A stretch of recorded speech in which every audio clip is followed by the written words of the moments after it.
At 2:47 p.m. Eastern Standard Time this afternoon, the White House released a statement announcing that President Trump had personally called Canadian Prime Minister Mark Carney to propose an immediate bilateral agreement that would resolve the current crisis between the two nations. According to the statement, Trump offered to suspend all tariffs on Canadian goods, reaffirm U.S. commitment to NORAD, and restore full intelligence sharing. In exchange, he wanted one thing: Canada would guarantee continued energy exports to the United States at current levels and current prices for the next 10 years with contractual penalties if Canada restricted exports or raised prices beyond standard market rates. The White House described this as a generous offer that would restore the partnership that has served both nations for generations. Trump was confident that Prime Minister Carney would recognize this as an opportunity to end the dispute and move forward. Less than 90 minutes later, at 4:23 p.m., Mark Carney stood at a podium in Ottawa, looked directly into the camera, and said 4 words: "The answer is no." What followed was not a diplomatic hedge or a conditional rejection with room for negotiation. It was a detailed, methodical, publicly delivered explanation of why Canada refused, structured not merely as a response to Trump's specific offer, but as a statement of principle that will govern Canadian foreign policy for years. Every word was calculated, every sentence was addressed, not only to Washington, but to every capital on earth that was watching. Canada just said no to the United States.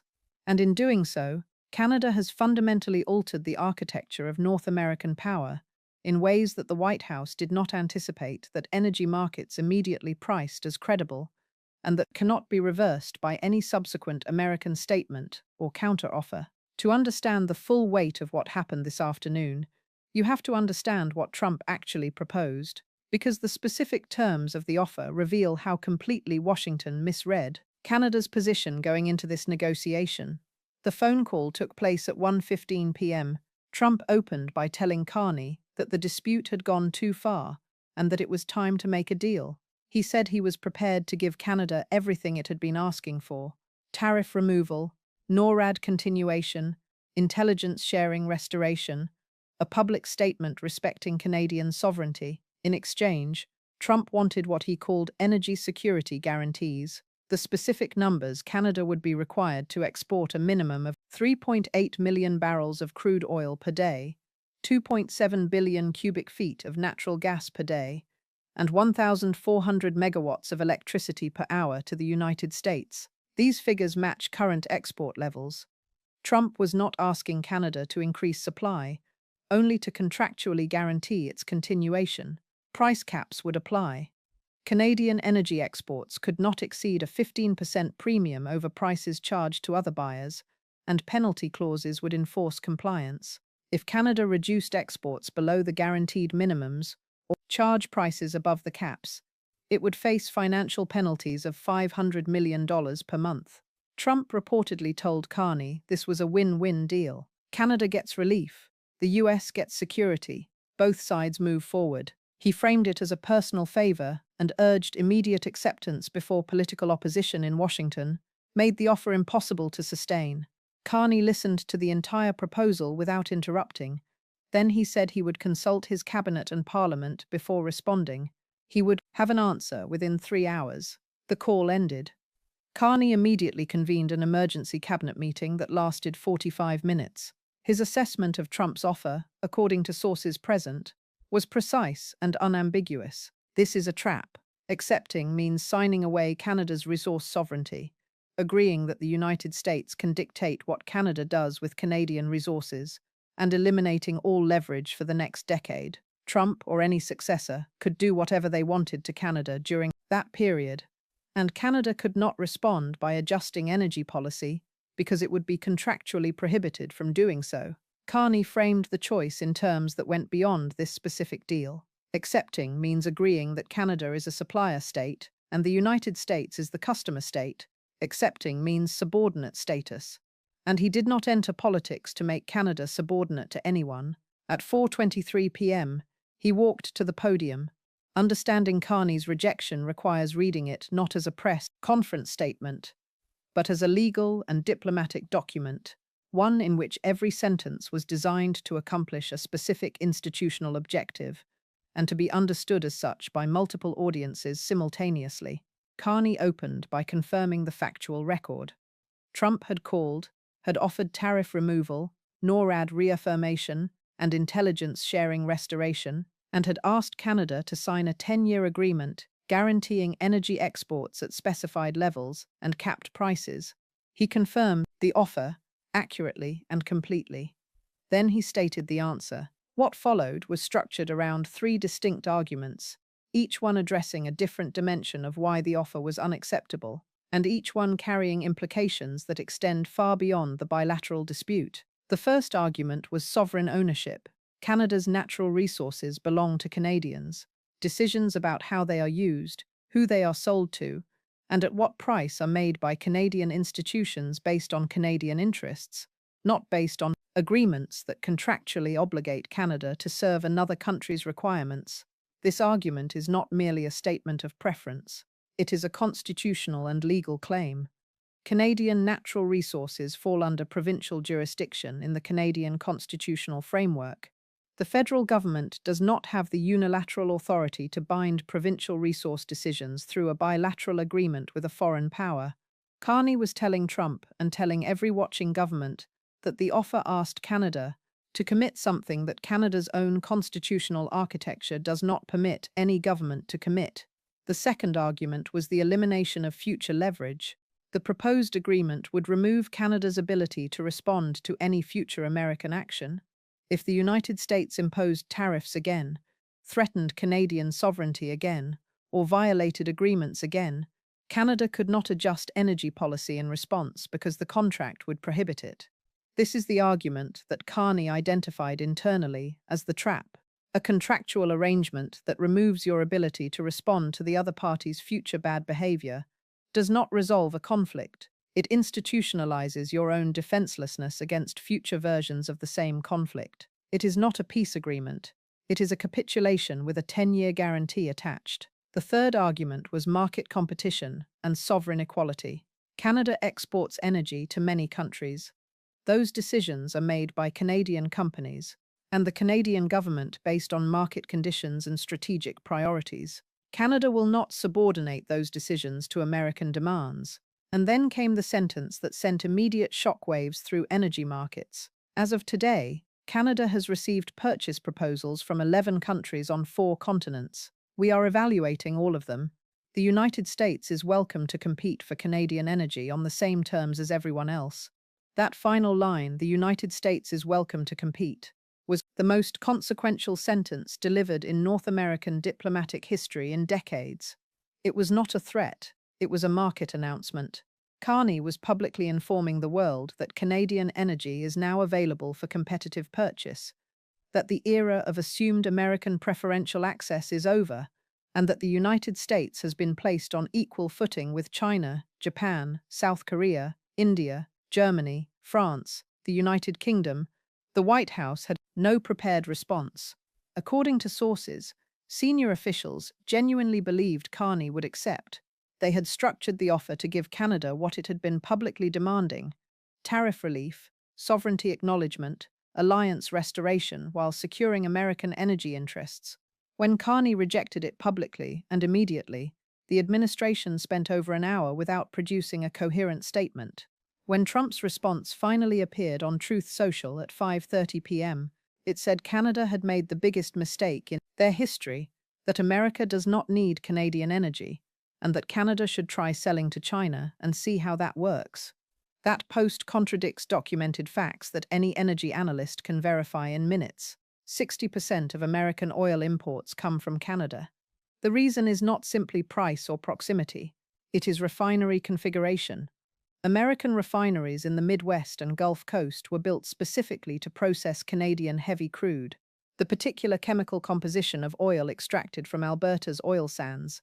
Switching to alternative crude sources would require billions of dollars in refinery modification and years of engineering work. There is no short-term alternative to Canadian supply for the American refineries that depend on it.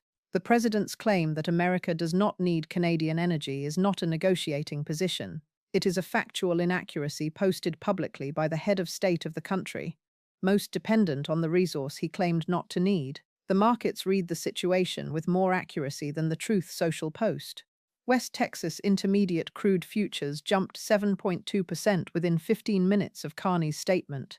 Natural gas futures for Midwest delivery spiked 14.3%. Shares of U.S. refineries that depend on Canadian crude collapsed. Valero Energy down 11%. Phillips 66 down 9%. Marathon Petroleum down 13%. The market was not reacting to a bluff.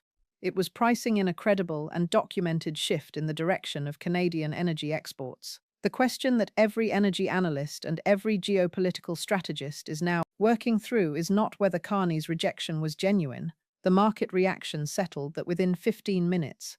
The question is whether Canada can actually execute on what Carney announced, whether redirecting Canadian energy exports away from the United States is operationally feasible within a time frame that makes it strategically relevant. The honest answer is that the existing infrastructure creates a constraint that is real but not permanent. The pipeline and transmission infrastructure that currently moves Canadian oil, natural gas, and electricity was built over decades with a specific destination in mind: American markets to the south. The Trans Mountain Pipeline, the Keystone System, the Enbridge network, the natural gas lines crossing the northern border. These systems were designed, financed, and optimized for southward flow. Reversing or redirecting that flow is not technically impossible, but it is not simple and it is not fast. However, and this is the critical analytical point, Canada is not proposing to redirect existing infrastructure. Canada is proposing to build new infrastructure oriented toward Pacific and Atlantic export. The distinction matters enormously.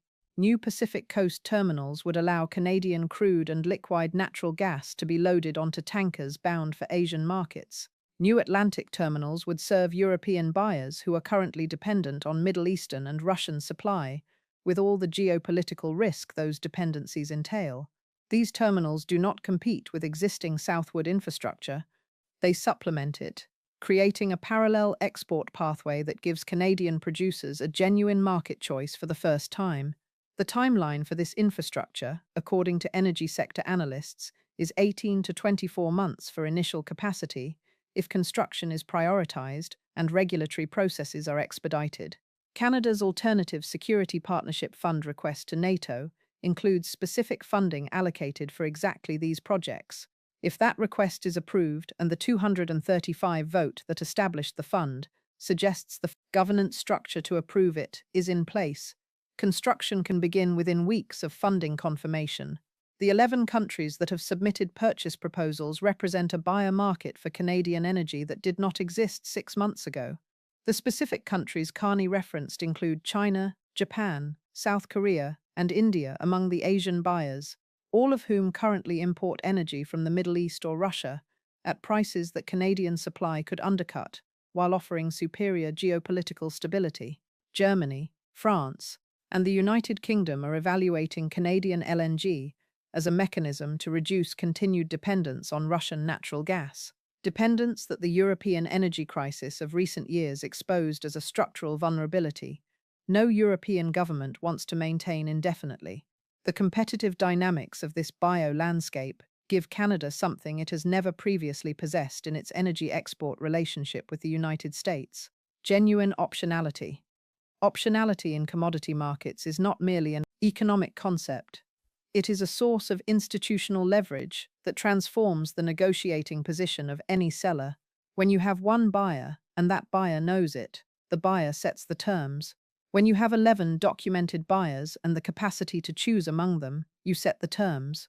Canada is in the process of converting its energy export relationship with the United States from a structural dependency in which American access was assumed and Canadian alternatives were theoretical into a competitive market relationship in which American access must be earned on terms acceptable to the seller. The American refinery sector's market response told this story more clearly than any diplomatic analysis. Phillips 66, Valero, and Marathon Petroleum are not abstract financial instruments.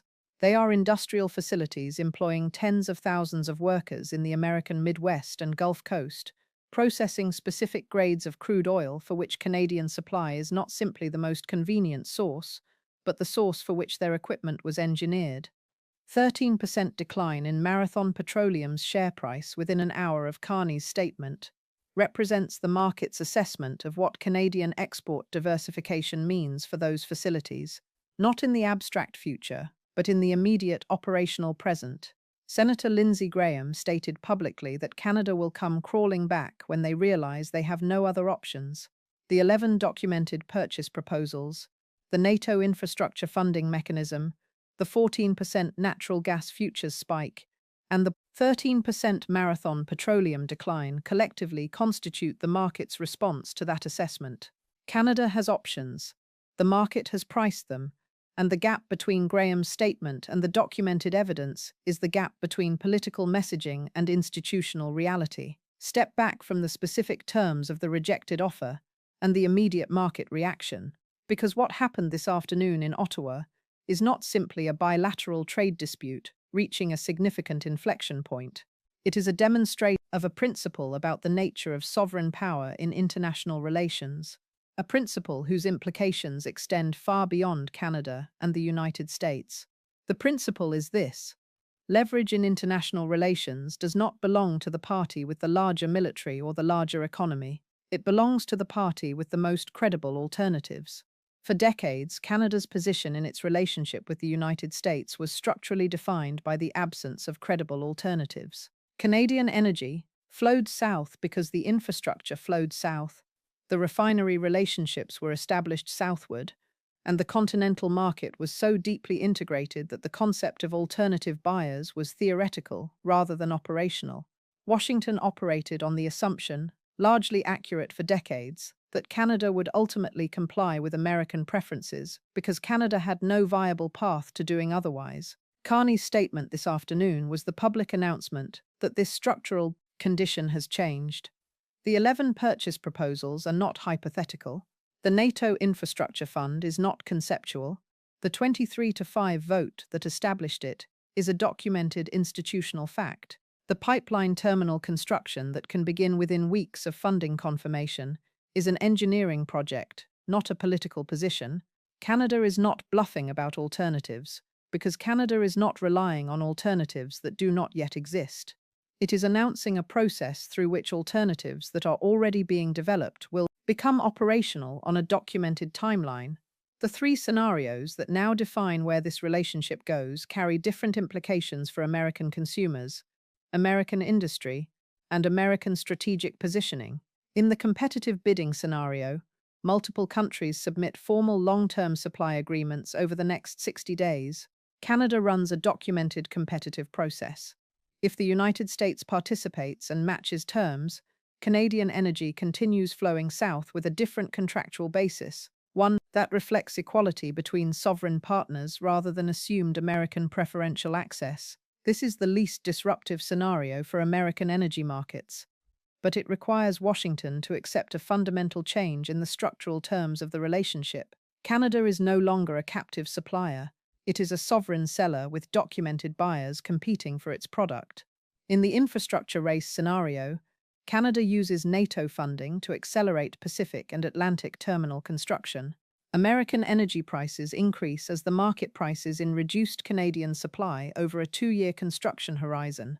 U.S. dependence on Canadian energy is permanently reduced, not because Canada stops exporting, but because Canada's new infrastructure gives it the ability to export elsewhere, which changes the price and terms at which it exports to the United States. This scenario is economically painful for American consumers, but strategically stabilizing for Canada because it converts a structural dependency into a commercial relationship subject to normal market discipline. In the crisis escalation scenario, American domestic energy shortages from reduced Canadian supply trigger political consequences severe enough to force a full reversal of American negotiating position. The economic arithmetic of this scenario is straightforward. If Canada redirects 30% of current US-bound oil exports to Asian buyers, Midwest refineries face supply shortfalls they cannot quickly replace, and retail gasoline prices in key political states rise sharply enough create electoral consequences that override whatever domestic political benefit the confrontational posture was intended to generate. What Carney demonstrated this afternoon is that sovereignty is not an abstraction or a rhetorical position. It is a negotiating asset, one that can be leveraged or surrendered, one that has measurable market value, and one that once surrendered contractually is not recoverable for the duration of the contract. Trump's offer would have purchased the appearance of restored partnership at the cost of Canada's ability to exercise sovereign judgment about its own resources for a decade. Carney's calculation that sovereignty is worth more than the temporary relief its surrender would have purchased was not sentimental, it was strategic. The old relationship between Washington and Ottawa operated on a foundational assumption that America assumed and Canada complied. That assumption produced the offer Trump made this afternoon. It was a reasonable offer if the assumption was accurate. Carney's 4 words established that the assumption is no longer accurate.